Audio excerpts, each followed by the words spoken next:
கர்த்தருடைய நாமம் மகிமைப்படுவதாக. இந்த புதிய நாளுக்காய் கர்த்தரை நன்றியோடு ஸ்தோத்திரிக்கிறேன். இந்த புதிய நாளின் தியானத்துக்காய் எடுத்துக்கொண்ட வசனம் நீதிமொழிகளின் புஸ்தகம் 16வது அதிகாரம் 7வது வசனம்.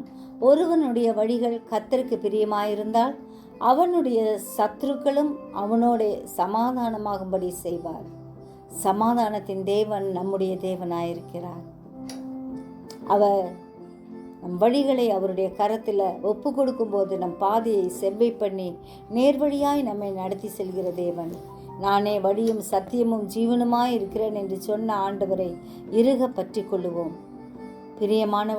பிரியமானவனே என்று அழைக்கும் வகையில் நம் நடை உடை பாவனையை ஆண்டவருடைய சமூகத்தில் ஒப்பு கொடுப்போம். அவருக்கு பிரியமானவர்களாய் வாழ இந்த நாட்களில் நமக்கு வேண்டிய கிருபையை கர்த்தர் கட்டளையிடுவாராக.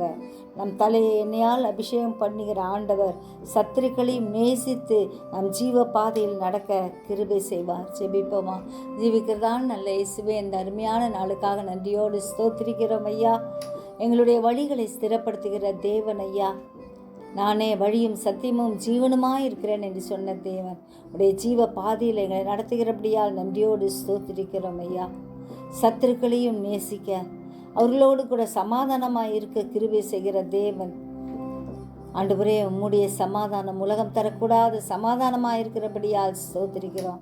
இந்த கடைசி காலத்தில் நிற்கிற நாங்கள் அநேக ஆத்துமாக்களை உம் பக்கமாய் கொண்டு வர எங்களை தகுதிப்படுத்துங்க ஆண்டவரே. எப்பொழுதும் ஆயத்தமாக இருக்கவும் ஆத்துமாக்களை ஆதாயப்படுத்தவும் கிருபை தாரும்.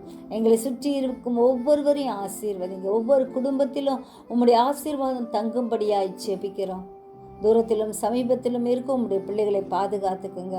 கிருபை சூழ்ந்து கொள்ளட்டும். நீரே ஆசீர்வதியும். இயேசுவின் மூலம் ஜெபங்கேளும் பிதாவே. ஆமென்.